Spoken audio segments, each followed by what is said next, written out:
नमस्कार, आपके साथ मैं हूं समीर अब्बास। उत्तर प्रदेश के उन्नाव रेप केस मामले में कुछ नए तथ्य सामने आ रहे हैं जिसे आपके सामने रखा जाना जरूरी है।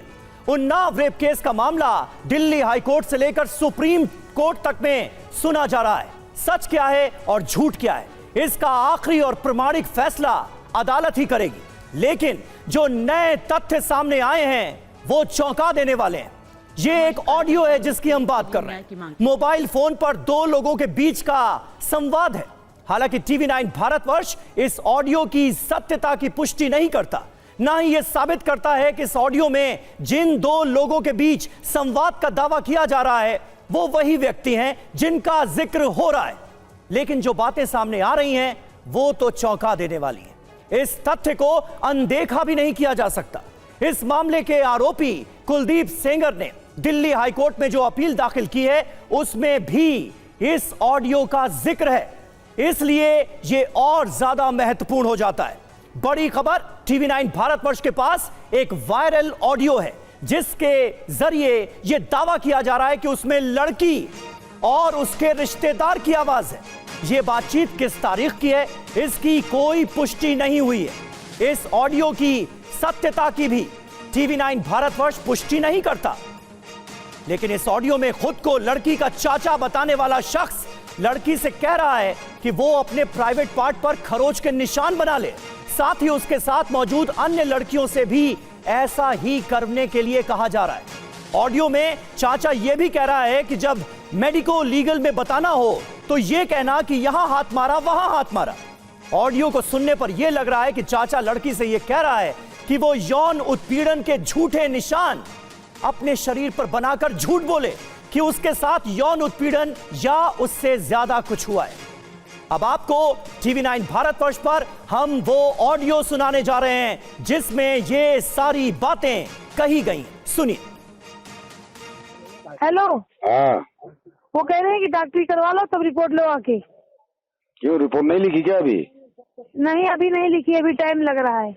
क्या टाइम लग रहा है? तुम तो कह रहे हो टाइप कर रही कंप्यूटर में। हाँ, कंप्यूटर में टाइप ही कर रहे हैं, उसी में टाइम लग रहा है। हाँ तो पहले FIR करा लो कि तब गाड़ी मंगा रखी, चाचा मेरी गाड़ी भेज रहे हैं, तब तक FIR लिखो आप। गाड़ी तो नहीं मंगा ली नहीं। कौन? हाँ। किसने गाड़ी मंगाया है? और टेम्पो आई है। टेम्पू ने कहते टेम्पू वम्पू से नहीं जाएंगे, हमारी गाड़ी आ जाएगी खुद की। उतर जाओ, गाड़ी हमारी खुद की आ रही है। हमारी गाड़ी खुद की आ रही है। उतर जाओ, उतर जाओ। टेम्पो से नहीं जाएंगे, गाड़ी खुद की आ रही है। उतर जाओ। ठीक है। हेलो। हाँ। कौन है तुम्हारे आसपास? हमारे आसपास तो अम्मा है बस। अच्छा, जो आप लोगों के जो अंदरूनी पार्ट्स होते हैं ना, हाँ हाँ हाँ, चाहे तुम्हारे हों चाहे उनके हों, हाँ। किसी न किसी तरीके से खड़ों से मार लो। ठीक ठीक ठीक ठीक है। हाँ। और फिर वहाँ जाना, बिटिया छोटी वाली लड़कियां सब वही बताएंगी, हमारे यहाँ हाथ मारा, हमारे यहाँ हाथ मारा, हमारे यहाँ हाथ हाँ मारा। हाँ ठीक है, ये डॉक्टरी करवानी है। हाँ तो हाँ, यही हाँ, बयान, एक ही बयान देने सारे लोगों को। ठीक ठीक। ठीक है। हाँ। और तुम्हारी गाड़ी कितने समय आएगी? गाड़ी एक काम करो, तुम टेम्पो में बैठो, उन्नाव पहुंचो, उन्नाव फोन मिलाओ हमको। ठीक है, वही कोई बात नहीं। आ गई ना। हाँ बैठो, उन्नाव पहुंचो, कोई बात नहीं। ठीक। अस्पताल पहुंच के फोन मिलाना हमको पहले। ठीक ठीक। हाँ, मैं भेज रहा हूँ वहाँ आदमी भेज रहा हूँ। ठीक है। और हमारे साथ हमारे सहयोगी पीयूष पांडे इस वक्त लाइव कनेक्ट हो चुके हैं। पीयूष, ये ऑडियो हमने सुना, अपने दर्शकों को सुनाया। इसमें जो लड़की है और चाचा के बीच की ये जो पूरी बातचीत है, इसको सुनकर तो ऐसा लग रहा है कि कहीं ना कहीं जांच एजेंसी को गुमराह करने की कोशिश की जा रही है, फैब्रिकेटेड तथ्य पेश करने की कोशिश की जा रही है। चाचा और लड़की के बीच इस बातचीत को सुनकर ऐसा लगता है, अब ये सही है गलत है इसकी तो जांच होगी, फिर सही बात सामने आएगी। लेकिन अगर ये सही है तो फिर तो केस पर ही कई गंभीर सवाल खड़े हो जाते हैं। बिल्कुल समीर, देखिए केस पर गंभीर सवाल जरूर खड़े होते हैं, लेकिन ये अदालत की जांच का विषय है और अपील हाईकोर्ट में पेंडिंग है। और हाईकोर्ट इस तथ्य को जरूर सुनेगा जब कुलदीप सिंह सेंगर की ओर से इस तथ्य को उठाया जाएगा। और जहां तक रहा जांच की, ऑडियो की जांच का सवाल, तो जाहिर सी बात है कि हाईकोर्ट इस मामले की जांच जरूर कराएगा, क्योंकि लोअर कोर्ट अपना फैसला दे चुका है और इसके बाद अब हाईकोर्ट में अपील पेंडिंग है। तो हमें हाईकोर्ट और सुप्रीम कोर्ट के भी फैसले का इंतजार करना होगा, क्योंकि हर एक तथ्य और हर एक पहलू पर जाकर के ही लोअर कोर्ट ने अपना फैसला दिया। और अगर कोई तथ्य या पहलू छूट गया या कोई एविडेंस छूट गया तो जाहिर सी बात है कि हाईकोर्ट उस पर जरूर गौर करेगा। जी समीर। ठीक है पीयूष, बिल्कुल आप हमारे साथ बने रहें। और यह मामला दरअसल उन्नाव रेप केस का है, जिसमें बीजेपी के विधायक रहे कुलदीप सिंह सेंगर को ट्रायल कोर्ट ने दोषी ठहराते हुए आजीवन उम्र कैद की सजा दी है। यह मामला 2017 का है, आपको याद दिला दें। और कुलदीप सिंह सेंगर पिछले 7.5 साल से जेल में है। सेंगर ने दिल्ली हाईकोर्ट में ट्रायल कोर्ट के फैसले को चुनौती दी है, जिस पर सुनवाई करते हुए दिल्ली हाईकोर्ट ने पिछले दिनों 23 दिसंबर को कुलदीप सिंह सेंगर की दोष सिद्धि पर रोक लगाकर उन्हें जमानत दे दी थी। यह खबर सुर्खियां बनी। इसके बाद सीबीआई ने हाईकोर्ट के फैसले को सुप्रीम कोर्ट में चुनौती दी और सुप्रीम कोर्ट ने हाईकोर्ट के फैसले पर रोक लगाते हुए कुलदीप सिंह सेंगर को नोटिस जारी किया और मामले की अगली सुनवाई के लिए 20 जनवरी के बाद का वक्त तय किया गया है। लेकिन अब एक ऑडियो सामने आ रहा है और आगे बढ़ने से पहले एक बार फिर हम ये ऑडियो टेप आपको सुनाना चाहेंगे, जिसकी पुष्टि TV9 भारतवर्ष नहीं करता, लेकिन इस ऑडियो में दो लोग क्या बातें करते हुए नजर आ रहे हैं, जरा सुनिए। हेलो, हाँ, वो कह रहे हैं कि डॉक्टरी करवा लो तब रिपोर्ट लो आके। क्यों रिपोर्ट नहीं लिखी क्या अभी? नहीं अभी नहीं लिखी, अभी टाइम लग रहा है। क्या टाइम लग रहा है? तुम तो कह रहे हो टाइप कर रही कंप्यूटर में।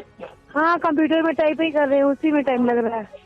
हाँ तो पहले FIR करा लो, जब गाड़ी मंगा रखी, चाचा मेरी गाड़ी भेज रहे हैं, तब तक FIR लिखो आप। गाड़ी तो नहीं मंगा ली नहीं। कौन? हाँ किसने गाड़ी मंगाया है? टेम्पो आई है।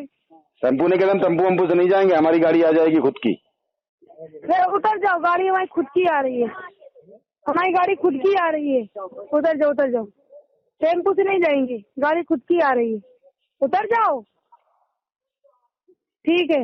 हेलो, हाँ कौन है तुम्हारे आसपास? हमारे आसपास तो अम्मा है बस। अच्छा, जो आप लोगों के जो अंदरूनी पार्ट्स होते हैं ना, हाँ हाँ हाँ, चाहे तुम्हारे हों चाहे उनके हों, हाँ। किसी न किसी तरीके से खड़ों से मार लो। ठीक ठीक ठीक ठीक है। हाँ। और फिर वहाँ जाना, बिटिया छोटी वाली लड़कियां सब वही बताएंगी, हमारे यहाँ हाथ मारा, हमारे यहाँ हाथ मारा, हमारे यहाँ हाथ हाँ मारा। हाँ ठीक है, ये डॉक्टरी करवानी है। हाँ तो हाँ, यही हाँ, बयान, एक ही बयान देने सारे लोगों को। ठीक ठीक। ठीक है। हाँ, और तुम्हारी गाड़ी कितने खन आएगी? गाड़ी एक काम करो, तुम टेम्पो में बैठो, उन्नाव पहुंचो, उन्नाव फोन मिलाओ हमको। ठीक है, वही कोई बात बात नहीं। आ गई ना। हाँ बैठो, उन्नाव पहुंचो, कोई बात नहीं। ठीक अस्पताल पहुंच के फोन मिलाना हमको पहले। ठीक ठीक। हाँ, मैं भेज रहा हूँ, वहाँ आदमी भेज रहा हूँ। ठीक है।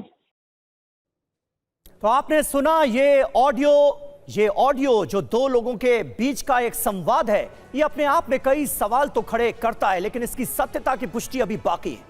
दिल्ली हाईकोर्ट ने अपने आदेश में कहा था कि कुलदीप सेंगर के खिलाफ पॉक्सो कानून के तहत गंभीर यौन अपराध का मामला नहीं बनता।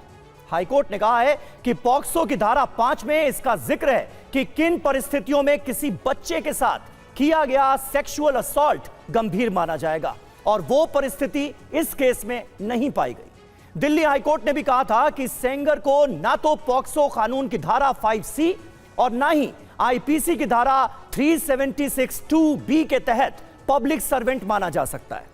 जमानत देते हुए हाईकोर्ट ने कहा कि सेंगर पहले ही लगभग 7 साल और 5 महीने जेल में बिता चुका है, जो पॉक्सो अधिनियम की धारा 4 के तहत न्यूनतम वर्षों की संख्या से ज्यादा है। और यहां आपको यह जानना भी जरूरी है कि उन्नाव रेप केस मामले में कुलदीप सेंगर की अपील पर दिल्ली हाईकोर्ट में आगे सुनवाई की जाएगी, आगे सुनवाई होनी है। इस मामले पर पीड़ित का भी पक्ष जानना जरूरी था, इसलिए हमने पीड़िता के चाचा के वकील से संपर्क किया और उनसे इस ऑडियो पर उनका पक्ष जाना। वकील हेमंत कुमार ने क्या कहा कि जो भी करना है वो अदालत ही तय करेगी, जब ऑडियो की पुष्टि हो जाएगी। उनसे बातचीत की हमारे सहयोगी ने, ये बातचीत भी आपको सुनाते हैं। जो ऑडियो विवादित ऑडियो क्लिप है वो FSL में गया हुआ है और let the court should be decided, ये तो जांच की विषय है। दूसरा बात जो आप बोल रहे हैं कि वो इस केस से संबंधित है कि नहीं है, तो ये रिकॉर्ड की भी बात है, कोर्ट के रिकॉर्ड का भी बात है। वो दूसरे केस में जो एक्सीडेंट का मामला था उससे रिलेटेड है और चीज़ों को भ्रमित करने के लिए एक लोगों में इसको भ्रम फैलाने के नियत से, इंटेंशन से, बैड इंटेंशन से इसको सर्कुलेट किया जा रहा है और पूरे पीड़ित परिवार को डिफेम करने की कोशिश की जा रही है। और हमारे सहयोगी पीयूष पांडे हमारे साथ मौजूद हैं। पीयूष, ये जो ऑडियो हमने अपने दर्शकों के सामने आज रखा है, ये ऑडियो तो हाईकोर्ट की अपील में भी है और इस केस की अगर हम बात करें तो हाईकोर्ट में भी ये केस चल रहा है और सुप्रीम कोर्ट में भी चल रहा है। तो वास्तविक स्टेटस इस केस का अभी क्या है आपके हिसाब से? बिल्कुल समीर, देखिए हाईकोर्ट ने जो एंटरिम ऑर्डर दिया था उस पर रिसेंटली ही सुप्रीम कोर्ट ने स्टे करते हुए कुलदीप सिंह सेंगर को नोटिस जारी किया है और जो अपील है यानी कि लोअर कोर्ट के आदेश को जो चुनौती दी गई है और उस पर जो आगे सुनवाई होनी है वो हाई कोर्ट में होनी है, यानी दिल्ली हाई कोर्ट में होनी है। दिल्ली हाई कोर्ट ने सिर्फ एक पहलू पर गौर करते हुए इस मामले में एंटरिम ऑर्डर जारी करके सजा को निलंबित कर दिया था और साथ ही उन्हें जमानत प्रदान कर दी थी। इसके बाद जब सीबीआई पहुंची सुप्रीम कोर्ट और सुप्रीम कोर्ट ने इस मामले में उस अंतरिम आदेश पर रोक लगा दी, तो अब स्थिति यह है कि ये जो सवाल था जो हाईकोर्ट में था, जिस पर हाईकोर्ट ने आदेश जारी किया, उस पर सुप्रीम कोर्ट आगे सुनवाई करेगा विस्तृत तौर पर, जबकि अपील पर अभी हाईकोर्ट को सुनवाई करनी है और लोअर कोर्ट के बाद अपील हाईकोर्ट में पेंडिंग है। जी समीर। अच्छा, फैसले के बाद हमने देखा कि दोनों पक्ष जो हैं वो सड़कों पर उतरे और कुलदीप सिंह सेंगर के जो समर्थक थे उनकी तरफ से ये आरोप लगाया गया कि घटना के वक्त को लेकर भी अलग अलग तरह के बयान दर्ज किए गए। तो ये सारी बातें भी क्या सुनवाई का हिस्सा आने वाले वक्त में हो सकती हैं क्या पीयूष? बहुत संक्षेप में। देखिए समीर, एक सिक्के के दो पहलू होते हैं और दोनों पहलू को अदालत गौर करती है, क्योंकि जितना विक्टिम का जरूरी अधिकार है कोर्ट पर, उतना ही जरूरी है कोर्ट का कंसर्न करना कि जिस पर आरोप लगाया गया है, क्योंकि कोर्ट का ही यह कहना है कि कभी किसी निर्दोष को जेल में नहीं डाला जाना चाहिए, उसे सजा नहीं होनी चाहिए। तो ऐसी स्थिति में जो हाई कोर्ट है जब अपील पर सुनवाई करेगी तो दोनों ही पक्षों पर गौर करेगी और आगे अगर कोई इसमें चाहे जैसा भी एविडेंस हो, अगर कोई नया एविडेंस सामने आता है तो उसको भी कंसीडर किया जाएगा, लेकिन इसके लिए मांग करनी पड़ेगी, चाहे वो किसी भी पक्ष की तरफ से हो, चाहे वो पीड़ित पक्ष की तरफ से हो और या फिर आरोपी पक्ष की तरफ से हो। तो स्थिति यह है कि जो ऑडियो सामने आया है, अगर उस पर लोअर कोर्ट ने कंसर्न नहीं लिया था तो जाहिर सी बात है कि आरोपी पक्ष की ओर से अपील में उसको डाला गया है और अपील में जब यह मांग की गई है तो हाईकोर्ट उस पर सुनवाई करेगा और गौर करके आगे आदेश जारी करेगा। जी समीर। ठीक है, हाईकोर्ट की अपील में इस ऑडियो का भी जिक्र है जिसका जिक्र हम कर रहे थे, जो हमने टीवी9 भारतवर्ष को पर आपको सुनाया भी। अब देखना होगा कि इस मामले में होता क्या है, अदालत का फैसला क्या होता है। शुक्रिया आपका पीयूष हमारे साथ जुड़ने के लिए। और अब बात कोलकाता की। कोलकाता में सीएम ममता बनर्जी की अगुवाई में ईडी रेड के खिलाफ पूरी टीएमसी ने मार्च निकाला। वहीं हंगामे की वजह से ईडी से जुड़े मामले पर कोलकाता हाईकोर्ट में आज सुनवाई भी टल गई। बंगाल में ईडी की कार्रवाई का दिल्ली तक विरोध जारी है। टीएमसी मुखिया और पश्चिम बंगाल की मुख्यमंत्री ममता बनर्जी ने कोलकाता में आज पैदल मार्च किया। टीएमसी का आरोप है कि केंद्रीय एजेंसियां चुनाव से पहले पार्टी के रणनीतिक दस्तावेजों और डेटा को हाथ लगाने की कोशिश कर रही हैं। सीएम ममता बनर्जी ने दावा किया कि ईडी ने उनकी पार्टी तृणमूल कांग्रेस की हार्ड डिस्क, दस्तावेज और संवेदनशील डेटा जब्त करने की कोशिश की। ममता बनर्जी ने ईडी के खिलाफ 2 शिकायतें भी दर्ज कराई हैं। ये शिकायतें राजनीतिक कंसल्टेंसी फर्म आईपैक के ऑफिस और इसके प्रमुख प्रतीक जैन के घर पर हुए छापों से जुड़ी हैं। इन शिकायतों के आधार पर कोलकाता और विधान नगर पुलिस ने एफआईआर दर्ज की और जांच शुरू कर दी है। टीएमसी और ईडी से जुड़े मामले पर आज कलकत्ता हाईकोर्ट में सुनवाई होनी थी, लेकिन सुनवाई के दौरान भारी भीड़ और जबरदस्त हंगामा देखने को मिला, जिससे अफरा तफरी मच गई। इसके कारण अदालत ने सुनवाई को स्थगित कर दिया। हाईकोर्ट ने 14 जनवरी तक के लिए मामले की सुनवाई टाल दी है। और ममता के पैदल मार्च के दौरान टीवी9 रिपोर्टर रविशंकर दत्ता भी मौजूद थे। ईडी की रेड के खिलाफ ममता के इस मार्च पर ज्यादा जानकारी दे रहे हैं हमारे संवाददाता रवि। आईपैक का ऑफिस में ईडी का रेड और इसीलिए ममता बनर्जी अपना जाने माने जो चरित्र है उसको लेके रास्ते पे उतरी है और ममता बनर्जी आज प्रोटेस्ट कर रही है। ईडी ने जो रेड किया था उसको ममता बनर्जी एक तरफ से डकैती कह रहे हैं और उनका साफ साफ ये कहना है कि तृणमूल कांग्रेस का इलेक्शन स्ट्रेटेजी है वो चुराने की कोशिश कर रहा है ईडी बीजेपी को सहायता करने के लिए। और इसीलिए आज ममता बनर्जी 5 किलोमीटर चल रही है रास्ते पे, जहां पे ममता बनर्जी साफ साफ ये ऐलान कर रही हैं कि उनके पार्टी जो है इसको बड़ा मुद्दा बनाएगी। एक तरफ जहां तृणमूल कांग्रेस के एमपी अमित शाह के ऑफिस के बाहर डिटेन हो रही हैं, वहां ममता बनर्जी रास्ते में है और उन्होंने ये मुद्दे को पॉलिटिकल बना दिया है, जिसके लिए वो जानी जाती है। उनका जो रवैया रहती है विरोधी नेत्री रहने का, विरोध करने का, उसका आज यहाँ पे प्रतिफलन दिख रहा है। और बड़ी खबर यह भी है कि कोलकाता रेड पर ईडी सूत्रों का सनसनीखेज दावा है। पश्चिम बंगाल के डीजीपी ने दी थी गिरफ्तारी की धमकी। ये ईडी सूत्रों के हवाले से खबर मिल रही है। ईडी के 3 अफसरों को पंचनामा रिकॉर्ड न करने को कहा गया था। रेड में ईडी अफसरों से रिकवरी न दिखाने की धमकी दी गई थी। डीजीपी की बात न मानने पर गिरफ्तारी की धमकी दी गई थी। ईडी के 3 अफसरों पर एफआईआर की भी चेतावनी दी गई थी। स्वतंत्र गवाहों को, इंडिपेंडेंट गवाहों को भी कोलकाता पुलिस और सीएम स्टाफ ने धमकाया था।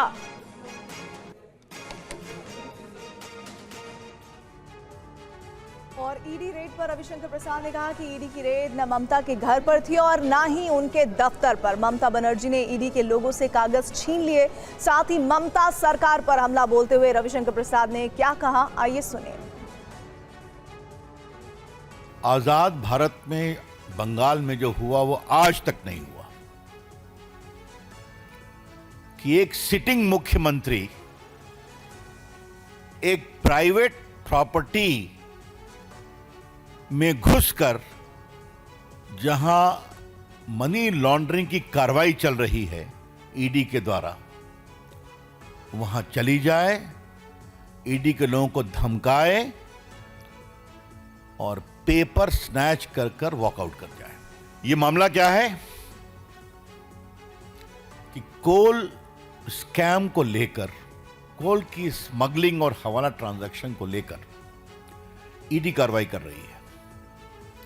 उसमें कई जगह रेड वगैरह हुई और जो मिस्टर जैन हैं उसके कंसल्टेंसी फर्म के बारे में ये शिकायत आई कि करोड़ों रुपए का ट्रांजैक्शन यहां से हुआ है। ये बात हम नहीं कह रहे हैं, ईडी ने अपने ऑफिशियल स्टेटमेंट में कहा है। महाराष्ट्र के बीड में कव्वाली प्रोग्राम के दौरान एनसीपी अजित पवार गुट के नेता ने नोट उड़ाए। अब इस मामले में सियासत भी हो रही है। वीडियो महाराष्ट्र के बीड शहर का है, जहां एक कव्वाली कार्यक्रम के दौरान एनसीपी अजित पवार गुट के नेता मुजीब शेख ने खुलेआम नोट उड़ाए। वीडियो सोशल मीडिया पर वायरल है। वीडियो सामने आने के बाद विपक्षी दल इस पर सवाल उठा रहे हैं। इसे सत्ताधारी दल के नेताओं की कार्यशैली से जोड़कर देखा जा रहा है। महाराष्ट्र में निकाय चुनाव को लेकर जारी प्रचार के बीच वीडियो सामने आने के बाद सियासी वार पलटवार जारी है। बीड नगर पालिका में हाल ही में हुए चुनाव में अजीत पवार गुट की ओर से प्रेमलता पारवे ने नगर अध्यक्ष पद पर जीत हासिल की है। नोट उड़ाने वाले मुजीब शेख इन्हीं प्रेमलता पारवे के दामाद हैं। नगर पालिका चुनाव में एनसीपी अजीत गुट ने प्रेमलता पारवे को नगर अध्यक्ष पद का उम्मीदवार बनाया था। पूरे चुनाव प्रचार में मुजीब शेख की तस्वीरें प्रमुखता से पोस्टरों और बैनरों में दिखाई गई थी, जिसके बाद से साफ हो गया था पर्दे के पीछे मुजीब की भूमिका रही है। और महाराष्ट्र निकाय चुनाव में रोजाना नए गठबंधन सामने आ रहे हैं। अब बीड के परली नगर निगम में शिवसेना शिंदे गुट, एनसीपी अजीत गुट और इसके अलावा एआईएमआईएम के बीच नया गठजोड़ बना है। बीड जिले की परली नगर परिषद में शिवसेना शिंदे गुट ने एआईएमआईएम से हाथ मिलाया है। अजीत पवार गुट की एनसीपी, शिंदे गुट की शिवसेना, एआईएमआईएम और कुछ निर्दलीय पार्षदों ने मिलकर परली नगर परिषद के लिए ग्रुप लीडर का चुनाव किया। महाराष्ट्र विधान परिषद के नेता विपक्ष और शिवसेना उद्धव गुट के नेता अंबादास दानवे ने इसे लेकर एकनाथ शिंदे पर तंज किया है। एकनाथ शिंदे जी परली म्युनिसिपैलिटी में शिंदे ग्रुप, एमआईएम, एनसीपी का अलायंस देखने के बाद अपनी बगावत और असूलों वाली बातें हमेशा के लिए बंद कर दीजिए। आप कहते हैं कि आप नेशनलिस्ट नहीं बनना चाहते, अब आप सीधे एमआईएम वासी बन गए हैं। महाराष्ट्र ने परली में इस नई पावर की दुनिया का चेहरा देखा है। इस नए अलायंस के लिए बधाई। वहीं शिवसेना शिंदे गुट के नेता नीलेश राणे ने दावा किया कि अगर ऐसा कुछ हुआ हो तो जल्द ही हम इस गठबंधन से बाहर आ जाएंगे। बीड में ऐसे कुछ हुआ, ऐसे मेरे कान पे जानकारी आई है। मेरे हिसाब से जब तक गठ, वो जो पूरा गुट होता है जो वो फॉर्म नहीं होता कलेक्टर ऑफिस में, तब तक उसको ऑफिशियल नहीं गिना जा सकता। अगर ये ऑफिशियल भी हुआ है, मैं आपको मेरे लेवल पे बोल रहा हूँ, 101% शिंदे साहब को बोल के हम उसमें से बाहर आएंगे। खबर दिल्ली से। तुर्कमान गेट हिंसा मामले में पुलिस ने 4 सोशल मीडिया इन्फ्लुएंसर को जांच में शामिल होने के लिए नोटिस भेज दिया है। वहीं जुमे की नमाज को लेकर पुलिस अलर्ट पर रही। आज दिल्ली में तुर्कमान गेट हिंसा से जुड़े मामले की जांच तेज हो गई है। पुलिस ने मामले में 10 सोशल मीडिया इन्फ्लुएंसर की लिस्ट तैयार की है, जिसमें 4 इन्फ्लुएंसर के नाम सामने आए हैं। सभी पर सोशल मीडिया पर भड़काऊ पोस्ट डालने के आरोप हैं। ये 4 लोग खालिद मालिक, सईद उमर अली, ऐमन रिजवी और सलमान खान हैं। सभी को दिल्ली पुलिस ने जांच में शामिल होने के लिए नोटिस भेजा है। वहीं आज जुमे की नमाज को लेकर दिल्ली पुलिस ने चौकसी बढ़ा दी थी। कानून व्यवस्था बनाए रखने के लिए आज सुबह से ही तुर्कमान गेट और उसके आसपास सुरक्षा के पुख्ता इंतजाम किए गए थे। तो साफ है कि जुम्मे की नमाज को देखते हुए एहतियात के तौर पर दिल्ली पुलिस के द्वारा ठोस कदम उठाए गए हैं। तो वहीं दूसरी तरफ हिंसा मामले में लगातार दिल्ली पुलिस की जांच का दायरा बढ़ता चला जा रहा है। अब तक इस मामले में 12 लोगों को गिरफ्तार कर लिया गया है। कई लोगों को हिरासत में लिया गया है, जिनसे लगातार पूछताछ की जा रही है। सलमान के बारे में बहुत सारे लोगों ने एक्चुअली इवन सोशल मीडिया में बोला है कि ये मतलब इनका भी चेक होना चाहिए। तो वी आर चेकिंग ही सोशल मीडिया पोस्ट ऑल्सो कि इस इंसिडेंट के रिलेटेड इन्होंने कुछ स्टेटमेंट किया कि किसी को ये किया, उसके बेसिस में वी विल टेक एक्शन।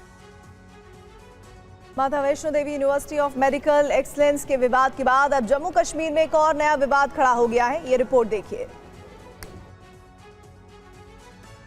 पिछले साल बजट सत्र के दौरान केंद्र सरकार ने जम्मू कश्मीर में नेशनल लॉ यूनिवर्सिटी खोलने की अनुमति दी थी, लेकिन बडगाम में हुए उपचुनाव से ठीक पहले मुख्यमंत्री उमर अब्दुल्ला ने वहां यूनिवर्सिटी खोलने की घोषणा कर दी थी। उस घोषणा को लेकर अब राजनीतिक विवाद तेज हो गया है। भारतीय जनता पार्टी का आरोप है कि सीएम उमर अब्दुल्ला ने वो फैसला चुनावी फायदे को ध्यान में रखकर लिया था। बीजेपी की मांग है कि नेशनल लेवल की लॉ यूनिवर्सिटी जम्मू में खोली जानी चाहिए, न कि कश्मीर में।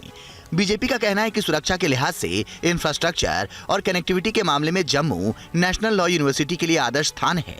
विधानसभा के पटल पे ये माहौल बनाया और उस पटल पे बना के कोशिश की उनको रिझाने के लिए। भारतीय जनता पार्टी ने कंप्लेंट किया इलेक्शन कमीशन ऑफ इंडिया के सामने उनका, और उस कंप्लेंट के माध्यम से बाद में उमर अब्दुल्ला डिफेंसिव में आ गए। मैंने ऐसा नहीं कहा था। तो मुझे लगता है अभी स्कोप है और भारतीय जनता पार्टी बात करेगी, हम सभी बात करेंगे। और मैंने कहा जम्मू आइडियल लोकेशन है, जम्मू में से खुलवाएंगे। इस मुद्दे पर बीजेपी ने खुलकर विरोध शुरू कर दिया है। बीजेपी का कहना है कि अगर नेशनल लॉ यूनिवर्सिटी कश्मीर में खोली जाती है तो इसका विरोध सड़क से लेकर विधानसभा तक होगा। कठुआ में आतंकियों की तलाश के लिए ऑपरेशन लगातार जारी है, लेकिन एक बार फिर आतंकी को रिहायशी इलाके में देखे जाने के बाद हड़कंप मच गया है। क्या है ये पूरा मामला, इस रिपोर्ट में देखिए। जम्मू कश्मीर के कठुआ जिले में आतंकियों के खिलाफ अभियान लगातार जारी है।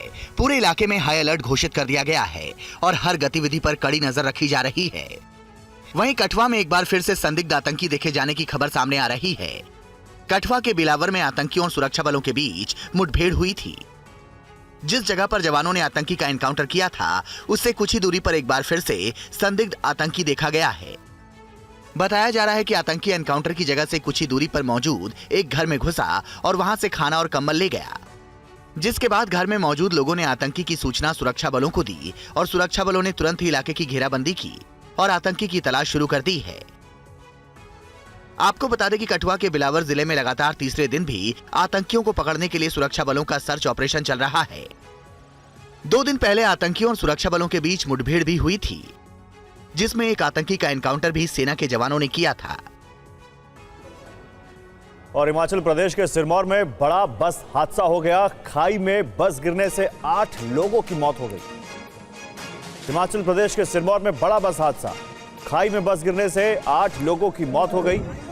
शिमला से कुपवी जा रही थी ये एक निजी बस थी।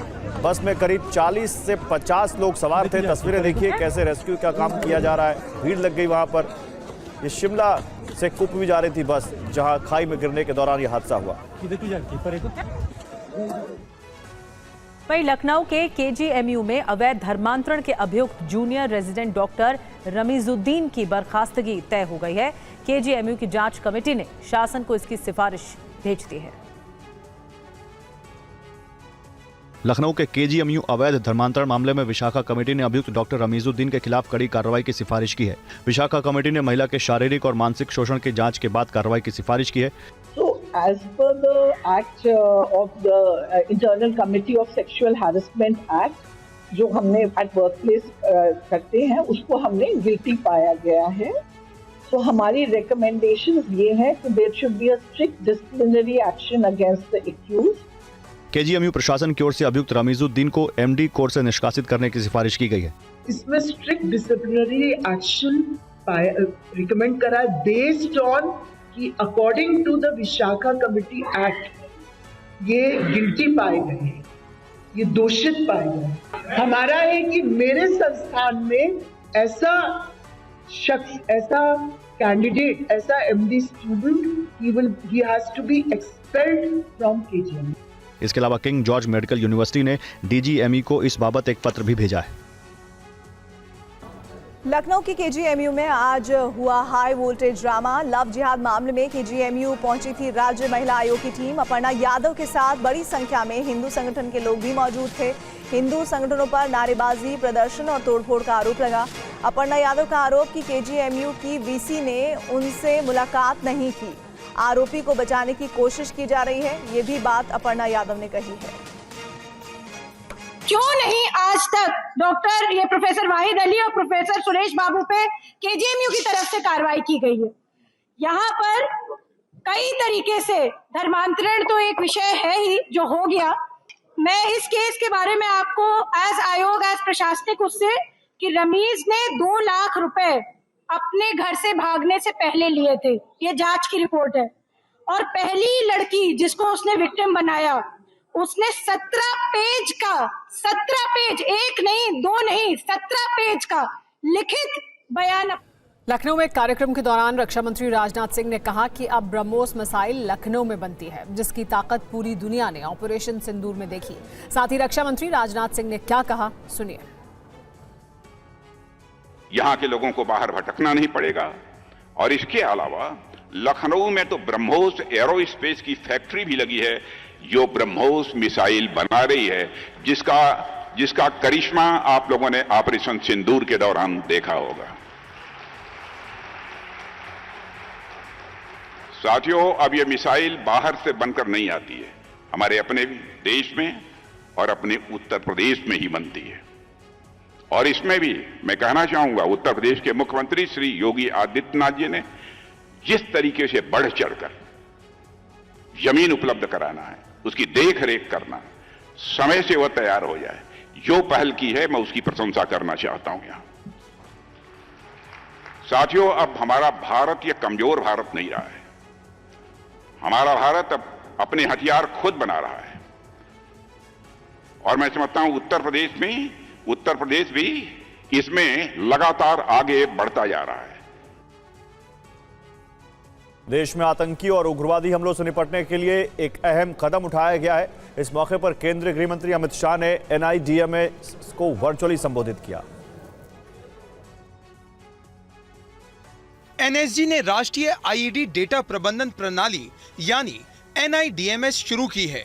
इसका वर्चुअल उद्घाटन केंद्रीय गृह मंत्री अमित शाह ने NSG गारिसन मानेसर से किया। इस मौके पर गृह मंत्री ने कहा, ये प्लेटफॉर्म जांच एजेंसियों को पुराने मामलों से सीखने, हमलों के पैटर्न पहचानने और भविष्य के खतरे का अंदाजा लगाने में भी मदद करेगा। कोई भी जगह पे हुए विस्फोट को आप ये डेटा के अंदर, डेटा स्टोरेज के अंदर इंक्लूड भी कर पाएंगे और डेटा का उपयोग कर हर राज्य में कहीं पर भी जरूरत पड़े इसके इन्वेस्टिगेशन के लिए भी यहां से अनेक प्रकार के गाइडेंस मिलेंगे, प्रोसिक्यूशन तक के गाइडेंस मिलेंगे। NSG के पास जो डेटाबेस है बम विस्फोटों का, उसमें 1999 से सभी बम संबंधी डेटा यहां पर उपलब्ध है। रियल एस्टेट सेक्टर में ग्रोथ लगातार जारी है। 2025 में लगातार दूसरे साल रियल एस्टेट सेक्टर ने रिकॉर्ड तोड़ प्रदर्शन किया है। कंसल्टिंग फर्म JLL के मुताबिक बीते साल रियल एस्टेट में संस्थागत निवेश $10 बिलियन के पार चला गया। देखिए ये रिपोर्ट। रियल एस्टेट सेक्टर में मोदी सरकार के रिफॉर्म का असर साफ नजर आ रहा है। निवेशकों का भरोसा बढ़ने से रियल एस्टेट सेक्टर में निवेश बढ़ा है, जिसने इसकी ग्रोथ को बड़ा बूस्ट दिया है। कंसल्टिंग फर्म JLL के मुताबिक 2025 में रियल एस्टेट सेक्टर में संस्थागत निवेश के $10.4 बिलियन के 77 ट्रांजैक्शन हुए। यह 2024 के मुकाबले 17% ज़्यादा है। 2024 में $8.9 बिलियन का ट्रांजैक्शन हुआ था। एक ऐतिहासिक बदलाव घरेलू संस्थागत निवेश को लेकर देखने को मिला है। 2025 में कुल निवेश का 52% घरेलू संस्थागत निवेशकों ने किया। 2015 से 2024 के दशक में विदेशी संस्थागत निवेशकों का दबदबा रहा था। हालांकि अमेरिकी निवेशकों ने 2025 में साल दर साल 63% ज़्यादा निवेश किया। 2024 में अमेरिकी निवेशकों ने $1.6 बिलियन का निवेश किया, जो 2025 में बढ़कर $2.6 बिलियन हो गया। 2025 में रिहायशी क्षेत्र को पीछे छोड़ते हुए ऑफिस एसेट में 58% निवेश हुआ, जो करीब $6 बिलियन रहा। Data centre, life science, health care, real estate, student housing जैसे क्षेत्र निवेश के लिए विकल्प के तौर पर उभरे हैं।